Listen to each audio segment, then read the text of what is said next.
जय हिंद दोस्तों। ये 29 जुलाई का जो हवलदार का एग्ज़ाम हुआ था 122 पोस्ट के लिए, उसका कुछ क्वेश्चन वायरल हो रहा है। तो आइए हम लोग देखते हैं क्या ये वही क्वेश्चन है या कोई और क्वेश्चन है। तो आप लोग कमेंट करके बताइएगा कि ये क्वेश्चन वही है जो एग्ज़ाम में था। देखिए, ये वायरल होने का कारण है क्योंकि ये कुछ लोग होते हैं जो पेपर के बीच में से कुछ पेज निकाल लेते हैं और बाहर लाकर आउट कर देते हैं। तो इस वजह से ये क्वेश्चन आउट हो गया है। और देखते हैं आगे कि ये क्वेश्चन है कि नहीं। अगर है तो सटीक आंसर मैं बताता हूँ उसका। 100% जो सटीक आंसर है वो बता दूंगा अगर ये पेपर है तो। और आप लोग कोई घबराने की ज़रूरत नहीं है क्योंकि ये ऑल क्वेश्चन आउट नहीं हुआ है। इसमें से कुछ ही क्वेश्चन आउट हुए हैं जो पेपर के बीच में से निकाल कर कुछ लड़कों ने लाए थे, छात्रों द्वारा लाया गया था। तो चलिए देखते हैं और आप लोग अपना आंसर मिलाते चलिए। चलिए पहला क्वेश्चन देखते हैं। देखिए, योजना जिसके अंतर्गत ग्रामीण एवं निर्धन परिवारों को एलपीजी उपलब्ध करवाई गई थी, ये कौन सी योजना थी? तो आप लोग को पता होगा कि ये एलपीजी जिस योजना में बांटा गया था वो उज्ज्वला योजना थी। उज्ज्वला योजना 1 मई 2016 को स्टार्ट किया गया था यही योजना। तो जो भी इसका उज्ज्वला आंसर लगाए होंगे उनका सही है। आप लोग मिलाते चलिए और कमेंट करिएगा कि आप लोगों का कितना क्वेश्चन सही हुआ है। चलिए अगला क्वेश्चन देखते हैं। देखिए, अगला क्वेश्चन है ड्यूज शब्दावली किस खेल से संबंधित है? तो ड्यूज शब्दावली लॉन्ग टेनिस से संबंधित है। देखिए, इसमें कंफ्यूजन करने के लिए क्रिकेट भी दिया है क्योंकि ड्यूज बॉल से ऐसे क्रिकेट से संबंधित ऐसे कुछ होता है, सब जो बॉल के लिए यूज किया जाता है, लेकिन इसका सटीक आंसर लॉन्ग टेनिस होगा। तो जो भी लॉन्ग टेनिस लगाए होंगे उनका आंसर सही है। आगे देखते हैं। देखिए, 2011 की जनगणना के अनुसार किस राज्य की जनसंख्या सबसे कम थी? इस ऑप्शन के अनुसार हम देखेंगे तो सबसे कम जनसंख्या सिक्किम की थी। किसकी? सिक्किम। अगर जो भी आंसर लगाए होंगे 45 का सिक्किम, उसका आंसर सही होगा। ये नागालैंड जो बच्चा का ये है वो गलत लगाया है। भारत अपनी स्वच्छ पर्यावरण को बढ़ावा देने की पहल के अंतर्गत विश्व में तरलीकृत प्राकृतिक गैस माने लिक्विड नेचुरल गैस का डैश सबसे बड़ा खरीदार है। तो ये पूछ रहा है कि ये कितना नंबर का खरीदार है? तो ये चौथा है। अगर चौथा, जो भी भाई ने चौथा लगाया होगा उनका सही आंसर है। चलिए आगे देखते हैं क्वेश्चन। ये क्वेश्चन है, जनजातीय समूह द्वारा अपनाई गई स्थानांतरित खेती यानी झूम खेती को ब्रिटिश कैसे देखते थे? देखिए, स्थानांतरित कृषि यानी झूम कृषि ये एक जगह नहीं होती थी, ये कुछ जगहों पर होती थी, फिर उसको जलाकर छोड़कर फिर अगले जगह किया जाता था। तो इसको ब्रिटिश हानि के रूप में देखते थे क्योंकि उनको राजस्व प्राप्ति होती नहीं थी। इस वजह से वो लोग भूमि राजस्व की हानि के रूप में देखते थे। ये सटीक आंसर इसका बी नंबर होगा। चलिए आगे देखते हैं। देखिए, कार्य तब होता है जब कार्य तब होता है जब देखिए, कार्य का परिभाषा क्या होता है? बल गुने विस्थापन, यानी बल के दिशा में वस्तु बल वस्तु के विस्थापन के दिशा में हो। तो इसका सटीक आंसर क्या हो जाएगा? देखते हैं। ए नंबर पढ़ते हैं। किसी वस्तु पर एक स्थिर बल लगाया जाता है और लेकिन वस्तु गति नहीं करती, ये तो इसका गलत है, ये तो होगा ही नहीं, ये तो गलत है। कोई वस्तु एक वृत्ताकार पथ पर स्थिर वेग से, ये भी नहीं होगा। कोई बल किसी वस्तु को बल की दिशा में गति करने के लिए त्वरित करती है। देखिए, ये इसका सटीक आंसर कौन सा हो जाएगा? C number. अगर जो भाई सी नंबर लगाए होंगे उसका सही होगा। देखिए, संरक्षण का नियम कह ऊर्जा संरक्षण का नियम कहता है कि मतलब ऊर्जा संरक्षण का नियम क्या है, सीधे तौर पर पूछ रहा है क्वेश्चन। तो आप लोग जानते होंगे कि ऊर्जा को न तो उत्पन्न किया जा सकता है और न ही नष्ट किया जा सकता है। ऊर्जा को एक रूप से दूसरे रूप में परिवर्तित किया जा सकता है। इस हिसाब से हमारा आंसर कौन सा हो जाएगा?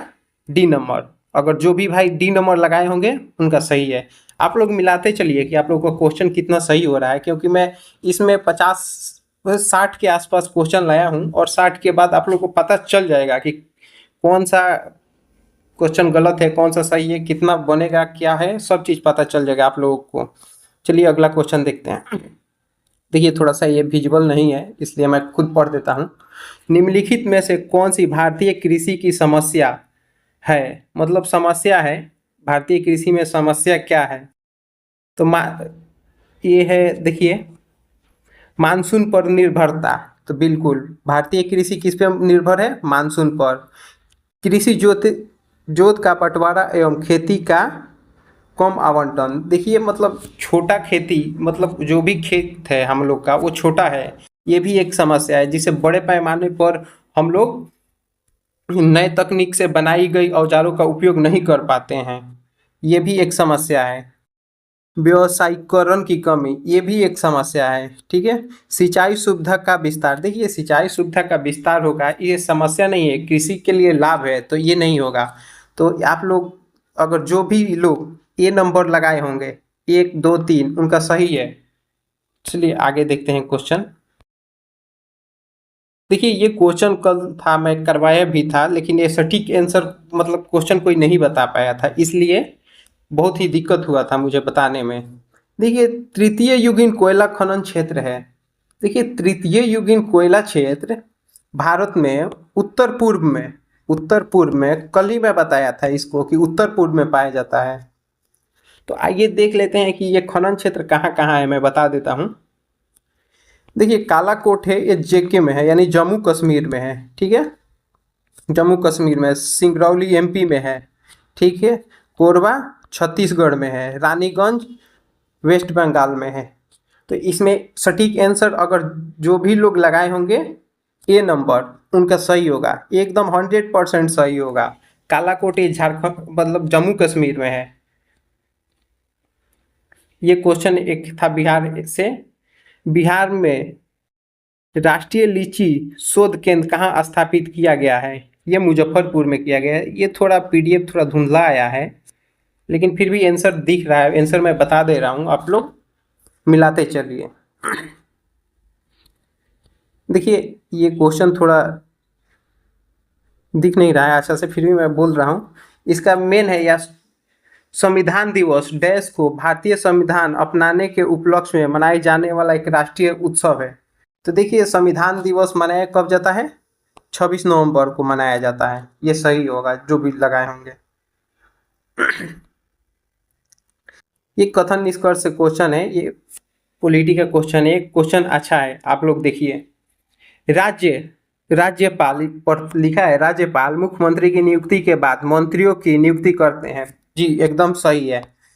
क्या? राज्यपाल पहले मुख्यमंत्री की नियुक्ति करते हैं और फिर मुख्यमंत्री के सलाह से अन्य मंत्रियों की नियुक्ति करते हैं, ये सही है।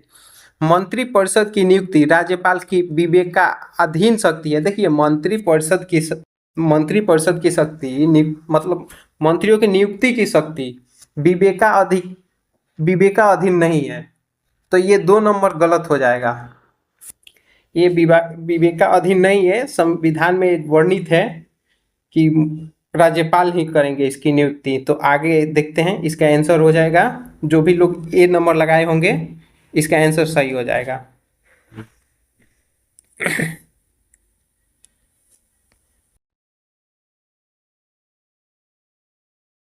देखिए इसमें कथन निष्कर्ष का एक और क्वेश्चन है।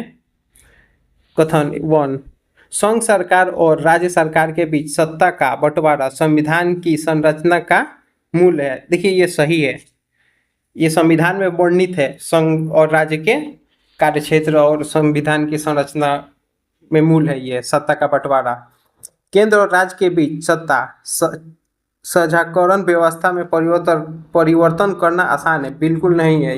ये परिवर्तन संविधान संशोधन के तहत किया जाता है और इसका 2/3 बहुमत से किया जाता है। तो ये दोनों सही है। ठीक है, ये क्या है? दोनों सही है। अगर जो भाई लगाए होंगे इसका सी नंबर, वो सही है। चलिए आगे देखते हैं। भारत में राष्ट्रीय खेल दिवस किस खिलाड़ी के जन्म जयंती के अवसर पर मनाया जाता है?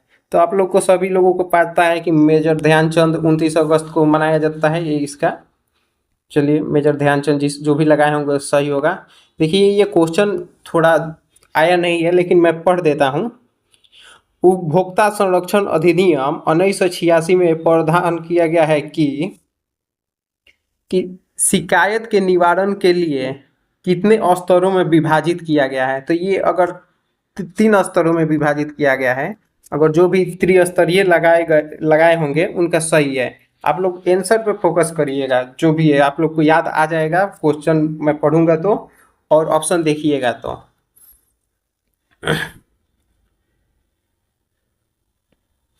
तो ये करेंट अफेयर का क्वेश्चन है।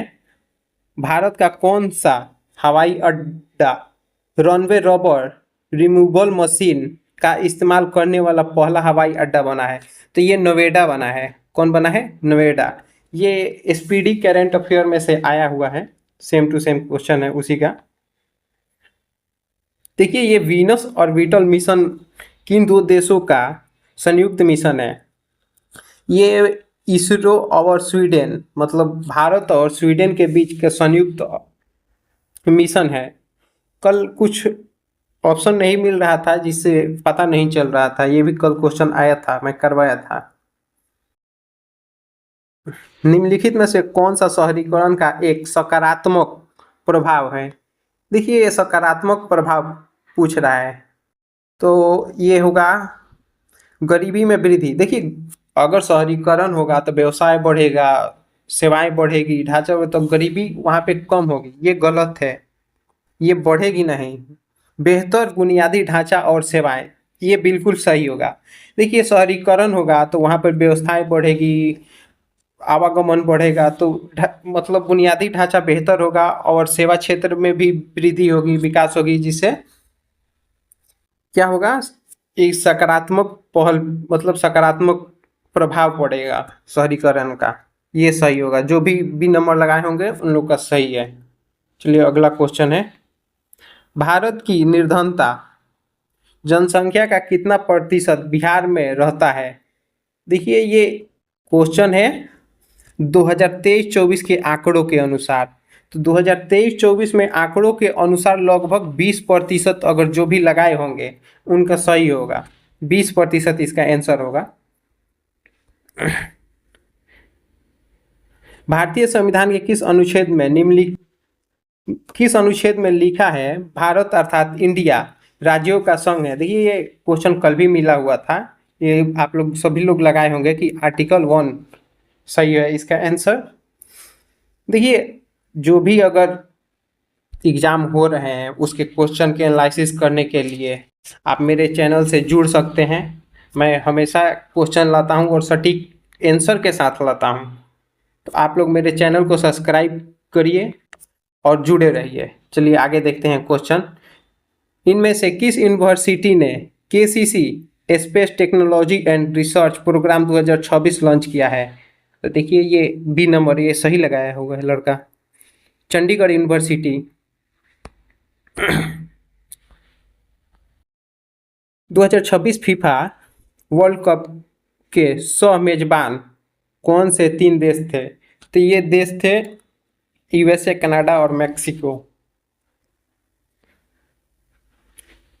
किस कंपनी ने भारत की पहली, देखिए थोड़ा, फ्यूल पैसेंजर गाड़ी लॉन्च किया है? देखिए, मैं इसका आंसर ही बता देता हूँ। इसका आंसर होगा मारुति सुजुकी, सी नंबर। इसी के द्वारा लॉन्च किया गया था। और आगे क्वेश्चन देखते हैं। भारत में राष्ट्रीय खाद्य सुरक्षा अधिनियम किस वर्ष पारित किया गया था? तो ये 2013 में। इसका भी सही है, जो भी लगाया होगा। देखिए, ये मैथ का क्वेश्चन है, मैं बनाया हूँ और इसका आंसर मैं बताते चल रहा हूँ। देखिए, ये समांतर श्रेणी का है। यदि किसी समांतर श्रेणी का 9वां पद और उसके 5वें पद से 10 अधिक है तो समांतर श्रेणी का शार्प अंतर और पहला पद क्रमशः और डैश है, जबकि 5वां पद 2 है। देखिए, इसका आंसर होगा डी नंबर। मैं बनाया हूँ, आप लोग मिला लीजिएगा, 100% सही है। ये एक संयुक्त परिवार में लक्ष्मी और सरस्वती द्वारा निवेशित पूंजी का अनुपात 6:5 है और उनके लाभ का अनुपात 7:3 है। यदि लक्ष्मी का पूंजी 35 महीना के लिए निवेशित थी तो सरस्वती द्वारा निवेशित पूंजी डैश के लिए था। देखिए मैं बनाया हूँ, मैं इसका डायरेक्ट आंसर बताता हूँ। यहाँ पे बना नहीं पाऊंगा मैं। चलिए 18 महीने इसका आंसर होगा। ये 19 महीने मारा है लड़का।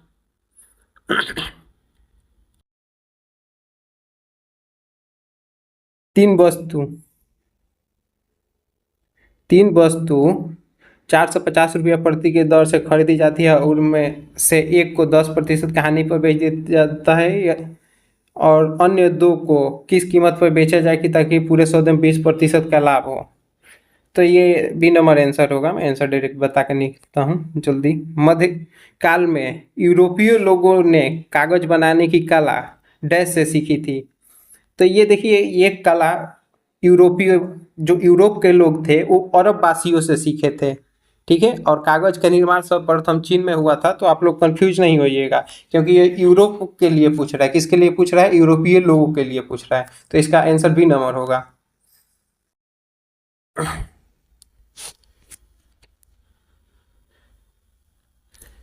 एक ही रफ्तार से काम करते हुए 5 कर्मचारियों एक साल में कुल 150 काम पूरा कर सकते हैं और 12 कर्मचारी 3 साल में कितने काम पूरा कर सकते हैं। तो इसका आंसर बता देता हूँ, मैं बना के रखा हूँ। ये सही लगाया है, जो भी है जिनका भी है वो सही लगाए हैं।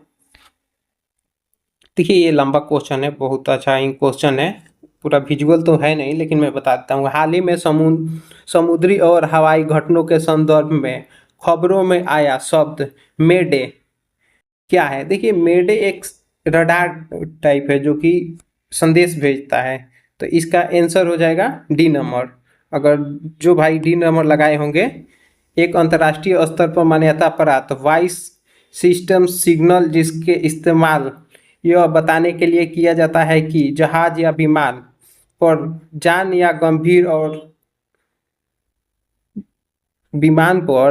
का गंभीर और तुरंत खतरा मंडरा रहा है। तो ये आंसर सही हो जाएगा। आप लोग इसमें देख, ये थोड़ा क्वेश्चन बड़ा है, डिफिकल्ट भी है। ये एक क्वेश्चन है, उत्तराखंड के किस व्यक्ति को जल क्षेत्र में सर्वश्रेष्ठ व्यक्तिगत श्रेणी के लिए राष्ट्रीय जल पुरस्कार मिला है? तो ये देखिए लड़का गलत लगा दिया है। इसका आंसर होगा मोहन चंद्र कंडापाल। ए नंबर जो भी लगाए होंगे वो सही है। देखिए कुछ क्वेश्चन और मिला था, मैं इसको लिख के रखा था, लोग ये देख लीजिए और मिलाते चलिए। देखिए ये तो मैं बता दिया हूँ, 26 नवंबर का ये पहले क्वेश्चन आया हुआ था, 26 नवंबर। आगे चलिए। देखिए ये पूछा था अशोक की धम्म यात्रा, ठीक है, बोध गया किस वर्ष किया था? तो ये बोध गया में 10वें वर्ष किए थे। कब किए थे? 10वें वर्ष में। एक था CO2 यानी सूखा बर्फ निम्नलिखित में से किसका ठोस रूप है? तो ये CO2 का ठोस रूप होता है। किसका? CO2 का। ये भी क्वेश्चन मिल गया था, ये बता चुका हूँ क्वेश्चन। आगे देखिए ये एक क्वेश्चन था कि दो पिंडों के बीच लगने वाले गुरुत्वाकर्षण बल का फॉर्मूला क्या होता है? तो मैं यहाँ पे बता देता हूँ। F बराबर G m1 m2 बटा r², ये होता है।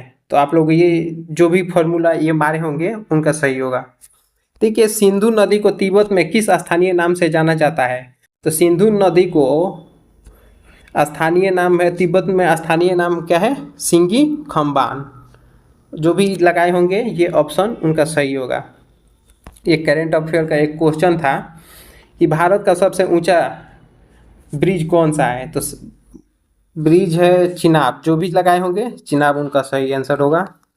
देखिए ये एक क्वेश्चन पूछा हुआ था कि वर्ष 1897 में किन 3 प्रमुख विश्वविद्यालय की स्थापना की गई थी? तो ये था कलकत्ता, बॉम्बे और मद्रास, ये 3 थे। चलिए आगे देखते हैं। ये थोड़ा सा डाउट वाला क्वेश्चन था क्योंकि मिल नहीं पाया था इसका। 1920 में असहयोग आंदोलन के दौरान निम्नलिखित में से कौन सा प्रांत राज्य इसके प्रमुख केंद्रों में से एक था जहां आंदोलन अत्यंत तीव्र था। कुछ ऐसा ही प्रकार का क्वेश्चन था। ये आंसर हो जाएगा बिहार। अगर ऑप्शन में अगर बंगाल हो तो बंगाल होगा, अगर ऑप्शन में बंगाल नहीं होगा और बिहार होगा तो बिहार होगा, क्योंकि बंगाल और बिहार उस टाइम एक ही में थे। चलिए आगे देखते हैं। एक पूछा था मंत्रिपरिषद, तो मंत्रिपरिषद का आप लोग सभी लोग लगाए होंगे, इंग्लिश क्या होता है तो कैबिनेट। ऑप्शन में कैबिनेट था, मैंने देखा था। ये शाही लीची वाला हो गया है, मुजफ्फरपुर में होगा इसका। ठीक है, आगे चलिए। एक पूछा था ये प्रसिद्ध जगन्नाथ मंदिर भारत के किस राज्य में है, तो ये पूरी उड़ीसा में है। ये क्वेश्चन सब था, आप लोग बताते रहिएगा। एक करंट अफेयर का क्वेश्चन था, बधिरों के लिए वैश्विक खेल सम्मेलन का आयोजन कहाँ किया गया था, तो ये किया गया था नई दिल्ली में। कहाँ किया गया था? नई दिल्ली में। एक ये बुक से क्वेश्चन था कि इसके लेखक कौन थे, द लास्ट बुक के लेखक कौन थे, तो द लास्ट बुक के लेखक हैं जोराम जीवकोविच। ये बताइएगा, आप लोग कमेंट करके बताइएगा ये क्वेश्चन था कि नहीं, और था तो ये इसका आंसर सही होगा। एक था वर्नाकुलर प्रेस एक्ट, तो वर्नाकुलर प्रेस एक्ट था, वो 1878 में आया था। 1878 में आया था। देखिए ये क्वेश्चन मैं बहुत लोगों से बात किया, मोलिंग राष्ट्रीय उद्यान पूछा था कि मोलेन राष्ट्रीय उद्यान पूछा था, आप लोग बता दीजिएगा। अगर मोलिंग राष्ट्रीय उद्यान पूछा था तो ये अरुणाचल प्रदेश में है, ठीक है। और मोलेम जो पूछा था तो ये गोवा में है। कहाँ है? गोवा में। देखिए एक क्वेश्चन था कि 2 बार बिहार में किसके समय 2 बार राष्ट्रपति शासन लागू हुआ था, तो ये नित्यानंद कानूनगो थे। इनके ही समय में नित्यानंद कानूनगो 1968 और 69 लगातार बिहार में पहला जो राष्ट्रपति शासन लागू हुआ था वो 68 में और दूसरा भी 69 में। तो ये दोनों नित्यानंद कानूनगो के समय ही लागू हुआ था। एक था कृष्णा की सहायक नदी कौन सी है, कृष्णा की सहायक नदी जो कि ऑप्शन में कौन था? भीमा था। तो आप लोग भीमा मारे होंगे तो सही होगा। एक क्वेश्चन ये था, देखिए अमोनियम फॉस्फेट का रासायनिक सूत्र क्या है। देखिए ये क्वेश्चन था अमोनियम फॉस्फेट, और मेरे को बता दिया था कुछ लोग कि अमोनियम सल्फेट। तो इसका मैं आंसर बता दे रहा हूँ अभी, NH4 के होल 3PO4। अगर जो लोग ये क्वेश्चन का आंसर ये लगाए होंगे वो सही होगा। आप लोग देख लीजिए, NH4 के होल 3PO4 ये सही आंसर है। देखिए 2026 में 52वें G7 शिखर सम्मेलन का मेजबानी किसने किया था, तो मेजबान देश इसका कौन था? फ्रांस था। अगर फ्रांस आंसर में था और लगाए होंगे तो आप लोग का सही है। एक पूछा था भारतीय थल सेना का प्रमुख यानी कार्यभार किसने संभाला है, तो ये जनरल धीरज सेठ अभी वर्तमान में संभाले हैं, कुछ दिन पहले। ये जून का करंट अफेयर है। ये क्वेश्चन था कि कालिदास किसके दरबार में रहते थे, तो अगर ये आप लोग लगाए होंगे चंद्रगुप्त द्वितीय यानी विक्रमादित्य के दरबार में रहते तो सही हो जाएगा आपका। ये क्वेश्चन मैं करा दिया हूँ, इसका आंसर C नंबर होगा, C नंबर। ठीक है, वीनस मिशन वाला भी ऊपर आया था, मैं करा दिया हूँ, आप लोग देख लीजिएगा। ये लास्ट क्वेश्चन है, लिंगन मक्की बांध किस राज्य में स्थित है, तो ये कर्नाटक में है। कहाँ है? कर्नाटक में। देखिए यहाँ मैं जितना भी क्वेश्चन बताया हूँ 55 प्लस ही था, 55 या 60 के बीच में होगा। आप लोग मिला लीजिएगा और इससे आप लोग को अनुमान हो जाएगा कि कितना क्वेश्चन सही है, कितना बनेगा, क्या होगा। तो आप लोग मिला लीजिएगा, और ऐसे ही अगर एनालिसिस करना चाहते हैं तो मेरे चैनल को फॉलो करके रखिए। मैं हर एग्ज़ाम का क्वेश्चन लाके एनालिसिस कराता हूँ। चलिए धन्यवाद।